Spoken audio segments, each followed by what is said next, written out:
আল্লাহ রাসূল বলেন হালাল উপার্জন যদি হয়, আর ওই হালাল উপার্জনের টাকা দিয়ে পয়সা দিয়ে যদি কোনো উম্মত গরু কিনে, মহিষ কিনে, ওট, ছাগল, দুম্বা, ভেড়া কিনে সে যদি কোরবানি করে, ওই কোরবানির পশুর রক্ত খরচ জমিনে পড়ার সাথে সাথে আল্লাহ তাআলা তার জীবনের সমস্ত গুনাহগুলোকে ঝরাইয়া দেয়। সুবহানাল্লাহ। এই জন্যে এই কোরবানি, এই রক্ত গ্রহণ হচ্ছে আল্লাহর কাছে খুব বেশি পছন্দনীয়। শরীয়ত এটা আমাদের জন্য ওয়াজিব করে দিয়েছে যারা মালিকের সাফ।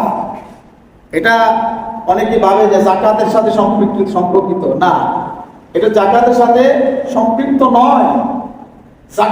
যাকাতের সীমাবদ্ধতা হচ্ছে 1 বছর পর্যন্ত, কিন্তু কোরবানির মাসআলা, কোরবানির বিধান হচ্ছে 1 বছর না।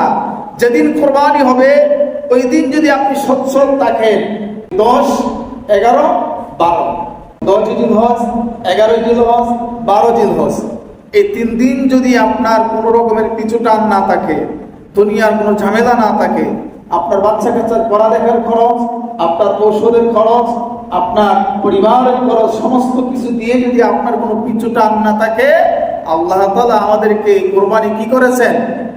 বলেন কি করেছেন? ওয়াজিব করেছেন। তাহলে এই কোরবানি আমাদের জন্য এটা হচ্ছে ওয়াজিব।